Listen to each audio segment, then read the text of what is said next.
radio, but I know he's out there being a daddy in L.A. right now, and you can see he's trying to get a Is he being a daddy, or is he playing golf and tennis? That's why he's in L.A. He's a few shades darker. I was about to say, is that the lighting? Yeah. That's him. Some bad That's makeup, him. or what's going on? That's him right Mad Look at Dog, you. Christopher Mad Dog Russo, this is a Wednesday, and I expect you to be here in studio with me. There we go. How are we doing? Good Yeah, morning. I apologize, and I'm very concerned about the madabouts, which I have to do sitting down, which would be a major pain in the neck. And let me tell you something, Lewis, always a pleasure. He was on his best behavior, picked up the check. Did you know that your guy to your left took me out to dinner on Sunday night? Were you aware of that? There you go. Where'd you go? Mastro's, a steak joint, and he took the missus out too. He was the nicest guy. You know what? He was engaged. He was on time. He was sharp as a tack. I was so proud of him. Stephen, he got 20 million reasons to take you to dinner. He should take you to dinner. Okay, let's go. I'm not doing this right you know now. what I'm saying? Good morning, everyone. Hi, Lewis. Hi, Stephen A. All right, we are just 8 days until kickoff when the Eagles host the Cowboys in Philly. We cannot wait, and Micah versus Jerry continues. The star edge rusher is still without a deal, and the clock's ticking. Here's new head coach Brian Schottenheimer on meeting with Micah. Mike and I had a long conversation.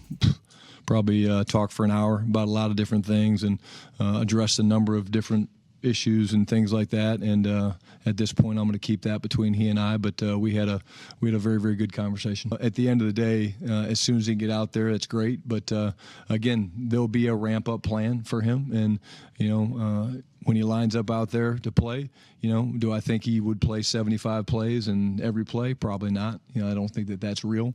But I do think that he can be very disruptive, like we all know. Okay, we also all know, Stephen A., that football is a collision sport, full contact. Is it a mistake to play week one without a deal if you're Micah Parsons? I think it is. I'm of that mindset. I'm not advocating that he missed the entire season or anything like that and cost himself a boatload of money. But you want to send a message and create a little bit of discomfort for Jerry Jones the way he has done so for you. It happens in the regular season. You're not affecting Jerry Jones in training camp. You're not affecting Jerry Jones in the preseason. But if the Dallas Cowboys go out there and they struggle on the defensive side of the ball week one, going into week two, God forbid the New York Giants end up beating them when they face in week two. Let me tell you something right now. It's going to be very, very problematic for Jerry Jones with that base in Big D. And you reacting off of your stubbornness because you believe that Micah Parsons turned your back after talking with you, supposedly negotiating with you, and then picking up the phone to call you to tell you don't call him anymore, talk to his agent, and you're rigid about that. I think it's one of those situations where Jerry Jones, being resolute in his position, ultimately gets softened if the Dallas Cowboys say, a la Emmitt Smith back in 1993, go out there and start 0-2. I think that would be something that's very, very uncomfortable for Jerry Jones to deal with. And if I'm Micah Parsons, I take that position. This is a tough one for me. It really is because, look, I watched his interview with you, that being Jerry Jones. Jerry seems like this isn't the normal, this isn't a normal situation for him. Right. This is one of these deals. This isn't like Emmett. This isn't like Dak. This isn't like CD. This seems like it has gone a whole nother level now, to where I question myself about just how uncomfortable for him. Yes. Does losing a couple games really mean something to him in the grand scheme of things when you're talking about trying to prove a point to this young man that it seems like he's trying to prove a point to right now? And if you're Micah Parsons, look, you have $24 million coming to you this year. Okay? How much, and I never want to get in another man's pockets and say, hey, look, you need to sit out and you need to kind of forego those checks and try and prove a point. That is totally going to be up to Micah about how he wants to handle this. I agree with him that it shouldn't have never gotten to this point. I agree with him, in terms of his stance of wanting to be traded and wanting to move on from Dallas, considering how things have transpired over the past couple of months. I'm with him on all that. But as far as this, should he sit out? Should he not sit out? Should he make Jerry comfortable? Will Jerry cave after a couple of weeks and maybe they lose a couple of games? I don't know. Because this seems, look, that interview that you had with him, I was like, damn. Yeah. This is He's dug in. Yeah, exactly. This is not the normal way of doing business here. Right. This seems like an old-fashioned, you are not going to tell me what to do with my team. Exactly. This is my team. I'm the owner. I'm the general manager, and I decide who gets paid and when and how, and no one's going to tell me otherwise. especially not your agent. Look, what did he say? There's no room for a third in this nigga. I was like, what is he? He said there's two people. Yeah. It's the player, it's me, and way a distant third, about a mile down, is the agent. Those were his words. I mean, some of the analogies he was drawing, I was sitting there going, this is totally off the. Yeah, that's backwards, but it certainly feels like it's gotten personal. No doubt. No doubt. Christopher? Well, number one, he's not going to give up 1.2, Lewis, $1.3 million a game, because he's not going to get paid if he doesn't show up and play that Thursday night, or at least be in uniform against the Eagles. Plus, you got to play half the season to get the service time. Le'Veon Bell taught us that lesson with Pittsburgh when he sat out the whole year and was in the same situation the following year with the Steelers. So, I mean, again, I think he's proved his point. He's had America, guys like us, not necessarily me, but you two, and of course, bigger folks than me on his side, because Jones has looked bad here with squeezing out the agent. But like Hendrickson, who was going to get signed by opening day, did. Like McLaurin, the receiver from Washington, who was going to get signed by opening week one, and did. I would be really surprised if he is at least not some sort of factor that Thursday night in Philly. They only have a few practices this week. They're not practicing again until Friday. I would suggest that he will have a couple of practices in, and I think when all is said and done, he'll be in uniform, maybe 20 plays. Lewis, you're the expert. You tell me how many plays he can play. Not having played in 5 or 6 weeks, I would be shocked if he is not in some capacity playing a game on Thursday. And if that's me, I'm 25 years of age in the NFL with careers very short. I'm not giving up $1.2 million for a principal. I'm going to make sure I play football. Well, let me say this, Doggy, is something that I haven't brought up, but I think it's very, very important. So when I sat down with Jerry Jones, he brought up the fact that he didn't reach an agreement with Dak the first time. Dak showed up on the field and played. He didn't reach it with him the second time. He showed up on the field and played. Here's where it gets interesting.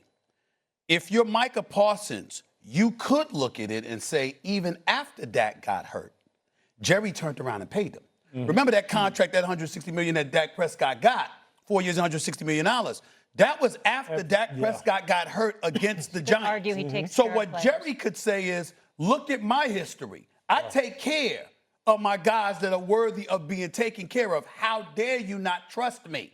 Micah is saying, nah, why should I trust you? You could have signed me earlier. It could have saved you cap space, positioned us better to do some other things to get some additional assets, and you didn't even do that.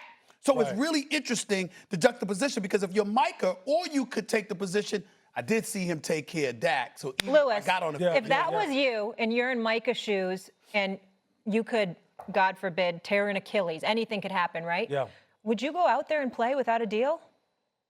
Look, again, this is a tough situation. I would probably be inclined to want to play because of the fact that, one, look, Micah is in, Micah's in the prime of his career. Yeah. And it is $24 million for the season. And look, that is something that'd be hard to sit there and go, hey, look, especially when I'm trying to read the room, so to speak, and I'm listening to what he is saying about my agent, about me, talking to Stephen A. I mean, I'm sitting there going, man, this guy really does seem like he wants to show me something like, hey, look, I have money that goes on for generations, young man. I can sit here and wait this out. I'm making money regardless of whether you're playing or not, whether we're winning or not.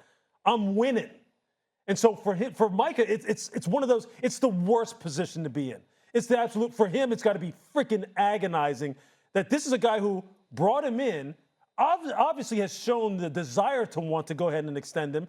But now, because of the fact that I didn't have my representation, he thought I had a deal. Now he won't talk to my agent. Now he's dragging it out and making it this soap opera. It's the worst position for him to be in.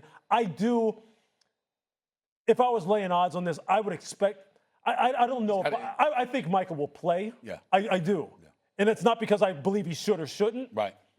And for the people who say, hey, look, if he did sign a deal, that it would be malpractice for the Cowboys to put him out there. Look, Aaron Donald went through the same thing in 2018. Didn't take a rep during training camp.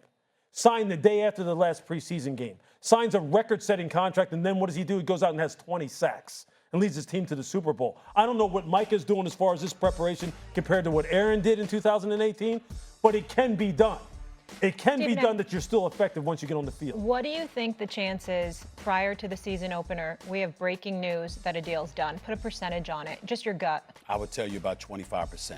Really, that's it. Now, if you told me we're in week 2, approaching we went through weeks 1 and 2 and approach week 3, I would say damn near 100% that Micah Parsons will be back in uniform playing for the Dallas Cowboys. But I think that he is going to try to make it uncomfortable for Jerry because they open against the Eagles. And then you got the Giants. And what I'm saying to you is that one is almost certainly a loss as far as I'm concerned.